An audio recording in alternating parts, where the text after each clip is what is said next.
Alright guys, welcome back to the channel. My name is Alex, and in today's video I want to show you why I'm so damn bullish on oil and why I think you should be too. So I actually want to start off this video by tackling the counter argument and what an oil bear would say, and then I'm going to follow up with my 5 reasons to be bullish. So if you enjoyed this video, don't forget to drop a like, make sure you're subscribed, and with that being said, let's get into the counter argument. So the main counter argument right now is, Alex, don't you see we've got all this government spending pouring into renewable energy, green energy, and clearly that's the future. And sure, you might be right about that, okay, but oil is not projected to peak until 2040. So guys, it's 2021. We've got 19 years until oil's projected to peak, and we've got places opening up. We've got vaccine rolling out, and with the vaccine rolling out, they're saying now, okay, if you're vaccinated, you don't need to quarantine. You don't need to get tested necessarily for coronavirus before traveling. All we want you to do is we want you to wear a mask, socially distance, avoid crowds, and that's really it. So if we're going to loosen travel restrictions, obviously the demand for oil is going to rise if more people are traveling. So there's a very bullish factor to consider when going bullish on oil here, if you agree with me. Now, second thing I want to point out, which I think is the most bullish reason of all, is that Saudi Arabia is raising oil prices and they're raising production levels. Now I want you to think back to when oil dropped below zero. It hit negative 37 bucks a barrel, okay, which means you're actually getting paid to store oil for these guys, okay? Now, why did oil drop below zero back then in March during the crash, during the pandemic? Well, there was a huge supply imbalance. Way too much oil was being produced. Not enough demand was there because we started to shut down. Okay, and when places started to shut down, guess what? Who needs oil when you're staying in your house, right? And so all of a sudden, nobody needs oil, yet OPEC and all the countries that came together and had the decision to cut back on oil production decided not to. So now you have way too much oil and not enough people to buy it. So at this point, they're literally going to pay you to store their oil for them because they simply can't hold on to all that oil during that time. It's too much, right? So the reason I bring this up, okay, is because usually when we talk about oil prices, when we talk about an OPEC meeting, the big question is always, are we going to cut back on production? And now it's the complete opposite. Okay, Saudi Arabia is literally boosting production and boosting the prices, which shows you the confidence in the recovery right now, right? Okay, and so people always talk, but how often are we taking action? And this is clear action to boost production and the price. Okay, and so common sense, you wouldn't boost production unless you expected the demand to rise as well with it, right? So let's just say for some reason they boosted production and the demand was not met, then you would see oil prices fall, but clearly that's not the case, and oil has been one of the most bullish things that you could have bought this year, okay? And so let's look at this actually, okay? For example, let's look at the energy sector. It's up literally 34% here in the last year. Let's take a look at the chart here, and I'll show you that exactly. Okay, so let's zoom out, and the beginning of the year here was in January.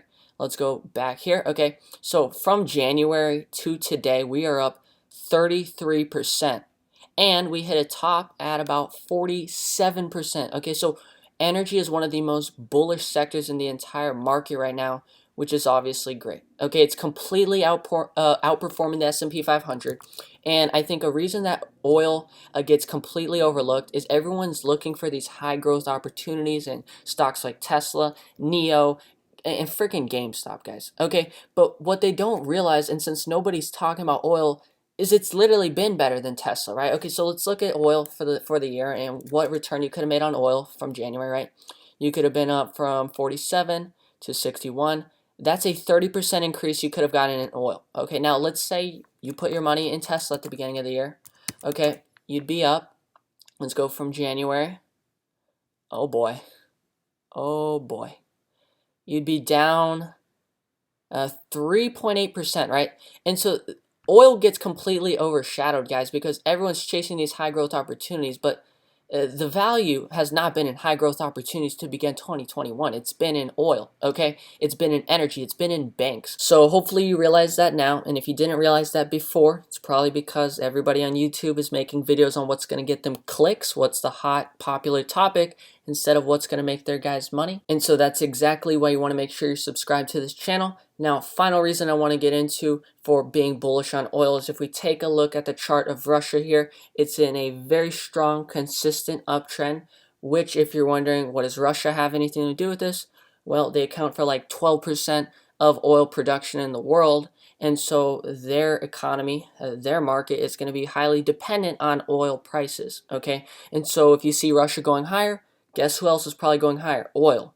If you see oil going higher, guess who's going higher? Russia, okay? Because their economy is highly concentrated and focused on oil. Does that make sense? So when we have all bullish indications in the chart of Russia, that's also a further confirmation to us that oil is indeed bullish as well. So oil has sold off here recently, about 9% from its highs, okay? And we're getting a buying opportunity now. We've been showing multiple signs of a bottom here. You can see we could not break below 57.5. We had a huge increase of buyers come in with support at the moving average. Okay, so it does look like the worst is behind us. We had a bunch of crazy shit going on. We had the Suez Canal incident. We had threatening of country shutdowns and all these other things. But I think that's all priced in at this point. And once again, I think that's easily confirmed by the influx of buyers we have coming in at this level. So when we take a look at that on the intraday chart, you see triple bottom there. We've got a double bottom there. So the signs are there that this is likely to be the bottom. And so I'm using this as a buying opportunity, guys. Okay, we've got our members into this, so you know I'm not bullshitting you. You can see I sent this message out right here to our members at midnight, and I apologized for the late text message, okay? But, the time was right, okay? Because I sent this message out at midnight, and look at where midnight is on this chart. Right here, and guess what happens at midnight? Oil spikes out higher, pretty much a point, okay? So then we ended up higher by 2 points, so that was a spot-on call that we gave our members there, and we're already in it, okay? But if it dips, we'll be adding to that position. Now, there's a couple ways you can trade and profit off this, so let's go over that. There's a few ETFs. There's a few ways you can do this.